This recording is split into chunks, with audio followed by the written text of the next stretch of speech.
কুল in কুনতুম তুহিব্বুনাল্লাহা ফাত্তাবিউনি ইউহিব্বুকুমুল্লাহ। আল্লাহ সুবহানাহু ওয়া তাআলা বলেন, ইন কুনতুম তুহিব্বুনাল্লাহ, হে নবী আপনি বলে দিন আপনার উম্মতদেরকে, যদি আপনার উম্মতেরা আমাকে ভালোবাসতে চায়, আমি আল্লাহকে যদি ভালোবাসতে চাই, ফাত্তাবিউনি, তাহলে আপনার যেন ইত্তেবা করেন। যদি আপনার ইত্তেবা করে তাহলে সে ব্যক্তি আমার ভালোবাসা পেয়ে গেল। জুড়ে বলেন সুবহানাল্লাহ। যদি আপনার ইত্তেবা করে তাহলে ওই ব্যক্তিগুলো আমি আল্লাহ আমাকে ভালোবাসা হয়ে গেল। আর যারা আমার ভালোবাসা পাবে আর আমার নবীর ইত্তেবা করবে, আমি আল্লাহ রব্বুল আলামিন কমিটমেন্ট হয়ে গেলাম, ওয়ায়াগফির লাকুম যুনুবাকুম, ওদের জীবনের যত গুনাহ আছে আমি আল্লাহ রব্বুল আলামিন মাফ করে দেব। এই নবীর আমরা প্রশংসা আদায় করব, ওই নবীর আমরা ভালোবাসা দেখাবো, যেই নবী যার সুপারিশ ছাড়া আমাদের জান্নাতে যাওয়া সম্ভব হবে। সম্মানিত উপস্থিতি, নবীর একটু নমুনা দিই, কোন নবীর প্রশংসা আমরা আদায় করবো একটু ভালো করে বোঝেন। হাসরের ময়দানে আল্লাহ রাসূল সাল্লাল্লাহু আলাইহি ওয়াসাল্লাম সুপারিশকারী হিসেবে আল্লাহ রাব্বুল আলামিনের পাশের চেয়ারে বসে থাকবেন। হাসরের ময়দানে এমন একটা কঠিন ময়দান হবে, আর যে রসুলের আমি কথা বলছি, এই রসুল শুধু দুনিয়াতে নয়, আল্লাহ রাসূল সাল্লাল্লাহু আলাইহি ওয়াসাল্লাম জীবনের শুরু থেকে শেষ পর্যন্ত, মৃত্যুর আগ পর্যন্ত, মৃত্যুর পরবর্তী সময় পর্যন্ত, এমনকি হাসরের ময়দানেও শুধু উম্মতি উম্মতি বলে চিৎকার দিবে। কথা বলেন ঠিক কিনা? রাসূলুল্লাহ সাল্লাল্লাহু আলাইহি ওয়াসাল্লাম দুনিয়া থেকে বিদায় নেবে। হযরত আজরাইল আলাইহিস সালাতু ওয়াস সালাম গেটের সামনে আসলেন। আসার পরে সালাম দিলেন, আসসালামু আলাইকা ইয়া রাসূলুল্লাহ। আল্লাহ রাসূল বললেন, গেটের সামনে কে? গেট থেকে বললেন, ইয়া রাসূলুল্লাহ, আমি হলাম আজরাইল, মালাকুল মউত। আল্লাহ রাসূল বললেন, মালাকুল মউত, তুমি কেন আসছো? মালাকুল মউত বলছে, ইয়া রাসূলুল্লাহ, আল্লাহ রাব্বুল আলামিন আমাকে পাঠিয়ে দিয়েছেন, আপনি যদি দুনিয়াতে থাকেন থাকতে পারেন, আর যদি বিদায় নেন তাহলে আপনাকে নিয়ে চলে যাব। জিবরিল আমিন উপস্থিত আল্লাহ রাসূলের কাছে। হঠাৎ করে রাসূলুল্লাহ সাল্লাল্লাহু আলাইহি ওয়াসাল্লাম কান্নাকাটি শুরু করে দিলেন। জিবরিল আমিন ডাক দিয়ে বললেন, ইয়া রাসূলুল্লাহ, কেন আপনি কান্নাকাটি করেন? কি জন্য আপনি কান্নাকাটি করেন গো রাসূল? আল্লাহ রাসূল ডাক দিয়ে বলেন, জিবরিল আমিন রে, আমি কান্নাকাটি করি শুধুমাত্র একটি কারণে, আমি যখন দুনিয়া থেকে বিদায় নিয়ে চলে যাব রে জিবরিল, আমি দুনিয়া থেকে বিদায় নেওয়ার পর আমার এই গুনাহগার বান্দাগুলোর দায়িত্ব কে নেবে? সুবহানাল্লাহ বলবেন। জিবরিল আমিন বললেন, ইয়া রাসূলুল্লাহ, টেনশনের দরকার নাই।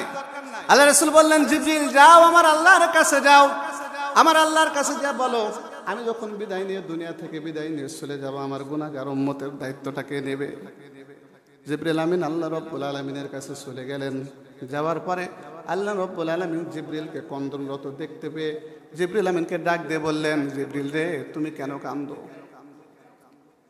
আল্লাহকে বলছে রব্বুল আলামিন, আল্লাহ রাসূলের কাছে আমি এই মুহূর্ত থেকে এখান থেকে আসলাম, রাসূলুল্লাহ আপনাকে জিজ্ঞাসা করতে বলেছেন যে যদি দুনিয়া থেকে রাসূল বিদায় নিয়ে নেয় তাহলে গুনাহগার উম্মতের দায়িত্ব কে নেবে?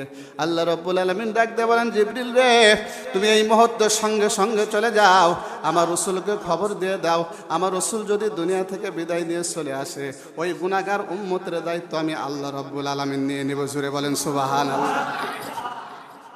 আল্লাহ রাসূলের মৃত্যুর আগ পর্যন্ত উম্মতের চিন্তা, যেখানে উম্মতের চিন্তা আল্লাহ রাসূল মৃত্যুর আগেও করেন, ওই নবীরই প্রশংসা আমরা আদায় করব। কথা বলেন ঠিক কিনা? আমার বন্ধুগণ, হাসরের ময়দান বিশাল একটা মাঠ হবে, যে মাঠটা হবে তামার মাঠ। জোরে বলেন কিসের মাঠ?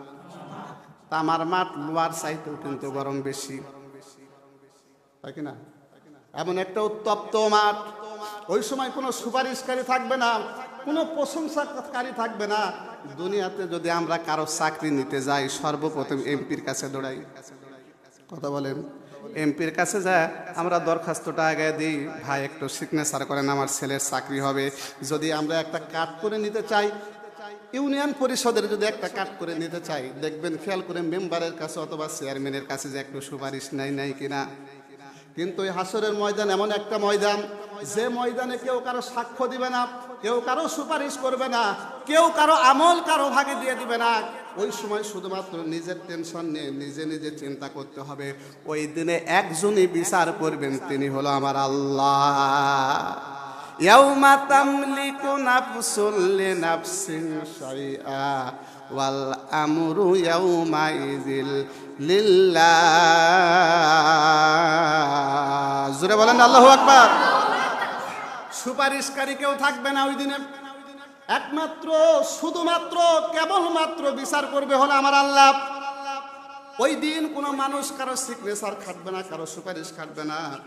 সম্মানিত উপস্থিতি আমার, আমি যেটা বুঝাইতেছিলাম, ওই দিনে নবীর উম্মতগুলো শুধুমাত্র ইয়া নাফসি বলা শুরু করবে। হায় আল্লাহ আমার কি যেন হয়, আল্লাহ আমার কি যেন হয়। নবীরা ইয়া নাফসি বলবে, উম্মতেরা ইয়া নাফসি বলবে। অধিকাংশ নবী উম্মত চিন্তা করবে আমাদের বাবা আছে আদম, যেই বাবার কারণে দুনিয়াতে আমরা আছি, আপনারা আছেন, ওই বাবার কাছে আগে দাঁড়ানো, আগে দৌড়ে যাবে। কারণ আমরা বাবার কাছ থেকে আগে সমাধান নিয়ে আসি। যখন বাবার কাছে যে বলা হবে, বাবা আমাদের সমাধানগুলো করে দেন, একটু সুপারিশ করে আমাদের জান্নাতের মধ্যে পৌঁছায় দেন, আদম বলবে না না না রে, আমি তো নিজের বিপদ নেই, নিজে চিন্তিত। আল্লাহ বলেছিল ওই গাছের ফল খাস না, আমি খেয়ে ফেলে দিছি, আমি নিজেই বিপদের মধ্যে। আজকে আল্লাহ আমার কি অবস্থায় করবে? কারণ হাসরের ময়দানে আল্লাহ রব্বুল আলামিনের নাম রহমানুর রহিম থাকবে না, আল্লাহ রব্বুল আলামিনের নাম গফুরুর রহিম থাকবে না। হাসরের ময়দানে আল্লাহ রব্বুল আলামিনের নাম হবে কহার। জোরে বলেন কি নাম? কহার। কি নাম? কহার। ওই দিন আর কোনো সুপারিশ খাটবে না। ওই দিন শুধুমাত্র নিজে চিন্তা নিয়ে নিজে চিন্তিত। আল্লাহ আমার আমল নামা কোন দিক দিয়ে আসে, আল্লাহ আমার আমল নামা ডান হাতে পাই না বাম হাতে পাই, আল্লাহ আমার ফায়সালা কি জান্নাত হবে না জাহান্নাম হবে, আল্লাহ আমার আমলগুলোর কি অবস্থা হবে। বলেন ওই সময় কেউ কারো চিন্তা করার টাইম আছে? বলেন না, আসেনি কারো চিন্তা। আমার বন্ধুগণ বুঝাইতেছিলাম হাসরের ময়দান, যেই ময়দানের মধ্যে মানুষগুলোকে তোলা হবে, যে যে অবস্থায় যেখানে কবর দেওয়া হবে, সকল মানুষগুলো ওখান থেকে ওঠা শুরু করবে উলঙ্গ অবস্থায়। উলঙ্গ অবস্থায় কবর থেকে ওঠার পর মানুষগুলোর চেহারা উপর দিকে হয়ে থাকবে। সূর্য মাত্র মাথা থেকে আধা হাত উপরে আসবে। সূর্যর যতগুলো মুখ, সমস্ত মুখগুলো খুলে দেওয়া হবে। জোরে বলেন সুবহানাল্লাহ। এত তাপ দেওয়া হবে হাসরের ময়দানে। আমার বন্ধুগণ বাবারা, এত বেশি তাপ দেওয়া হবে, মানুষগুলোর মাথার উপরে সূর্য আঘাত উপরে এসে তাপ দিবে, মানুষের মাথার মগজগুলো গলে গলে পিছনে রাস্তা দিয়ে বের হয়ে যাবে, কান দিয়ে বের হয়ে যাবে, নাক দিয়ে বের হয়ে যাবে, মুখ দিয়ে বের হয়ে যাবে। ওই সময় কিন্তু কেউ কারো চিন্তা নিয়ে থাকবে না। ওই সময় সকল উম্মতের জন্য একজন নবী শুধুমাত্র সিজদারত অবস্থায় বলবে ইয়া উম্মাতি ইয়া উম্মাতি। জোরে বলেন সুবহানাল্লাহ। সিজদারত অবস্থায় আমার রাসূল শুধু বলবে ইয়া উম্মাতি ইয়া উম্মাতি। আল্লাহ রাব্বুল আলামিন ডাক দিয়ে বলবেন, নবীজি ইরফা রাসাক, মাথা আপনার উঠান। আল্লাহ রাসূল বলবে, রব্বুল আলামিন আমি মাথা উঠাতে পারি, কিন্তু আমার সত্য আছে। আল্লাহ বলবে সত্যটা কি? তখন আল্লাহ রব্বুল আলামিনের সামনে আল্লাহ রাসূল বলবেন, রব্বুল আলামিন আমার এই গুনাহগার উম্মত আছে, আমি একটা গুনাহগার বান্দাকে রেখে আমি জান্নাতের মধ্যে যাব না যতক্ষণ পর্যন্ত আপনি আমাকে ওয়াদা করছেন যে এই উম্মতগুলোর গুনাহগুলো মাফ করে দিয়ে আমার সাথে জান্নাতে দিবেন, ততক্ষণ পর্যন্ত আমি মাথা উঠাবো না। জোরে বলেন সুবহানাল্লাহ। বন্ধুগণ আমার ভালো লাগতেছে? বুঝতেছেন কথাগুলো? বুঝতেছেন তো নাকি? আবার বন্ধুগণ তাহলে দেখেন যে রাসূল মৃত্যুর আগে উম্মতি, মৃত্যুর পরে উম্মতি, হাসরের ময়দানে উম্মতি। যতক্ষণ পর্যন্ত আমাকে আপনাকে না নিয়ে জান্নাতের ভিতর যেতে পারবে না, ততক্ষণ পর্যন্ত চেষ্টা চালিয়েই যাবে। জুড়ে বলেন সুবহানাল্লাহ। আমরা বললাম সেই নবীর উম্মত।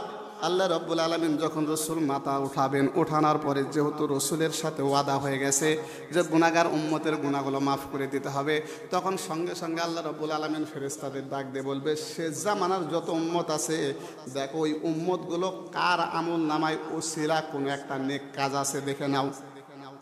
ফেরেশতাদের বলবে, ফেরেশতা ভালো করে দেখে নাও, আমার শেষ নবীর শেষ জামানার উম্মতগুলো তার আমল নামায় কার কি নেকি আছে, ওই নেকি রসিলা করে তাদের জীবনের গুনাহগুলো মাফ করে দিয়ে রসুলের সাথে জান্নাতের দিকে পাঠায় দাও। জুড়ে বলেন সুবহানাল্লাহ। আল্লাহ রাসূল সকল উম্মতগণকে নিয়ে রওনা হয়ে যাবেন। আল্লাহ রসুল ছাড়া সর্বপ্রথম জান্নাতের গেট কোনো নবী খুলতে পারবে না। শুধু তাই নয়, রসুলের সাথে আমরা গুনাহগার উম্মত সর্বপ্রথম অন্যান্য নবীর আগে জান্নাতের মধ্যে প্রবেশ করব। জুড়ে বলেন সুবহানাল্লাহ। বুঝে আসছে? কথা বুঝে আসছে? অন্যান্য নবীর চাইতে, অন্যান্য নবীর আগে আমরা গুনাহগার উম্মত আমাদের নবীর সাথে সর্বপ্রথম জান্নাতের মধ্যে প্রবেশ করব। বলতে পারেন হুজুর, অন্যান্য নবীর চাইতে আমাদের মান কি বেশি? প্রশ্ন আসে না? কথা কয় না। প্রশ্ন আসে না এরকম যে হুজুর অন্যান্য নবীর চাইতে আমাদের মান কম না বেশি? প্রশ্ন আসে না? তাছাড়া অন্যান্য নবীদের আগে আমাদের জান্নাত দিবে, এটা কেমন কথা? এখন আসেন সম্মানিত উপস্থিতি, যেটা বুঝাইতেছিলাম, নবীদের চাইতে আমাদের দাম কম না বেশি?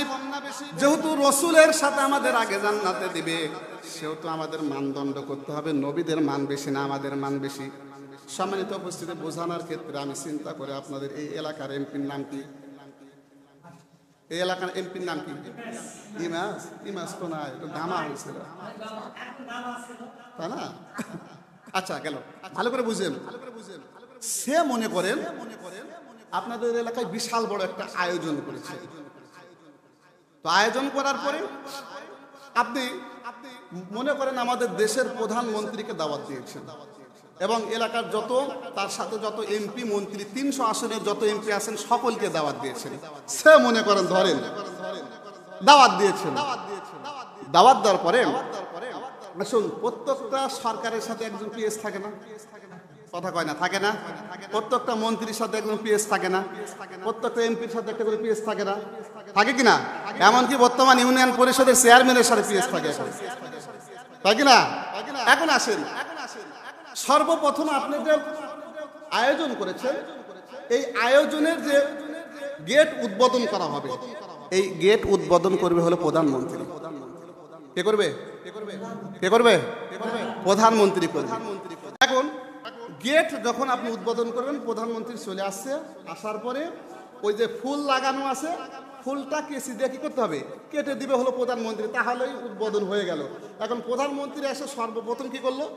বিসমিল্লাহ বলে ফুলটা কেটে দেওয়া উদ্বোধন শুরু করলো। করার পরে প্রধানমন্ত্রী ঢুকে চলে গেল। বলেন, প্রধানমন্ত্রীর সাথে একজন পিএস যায় না?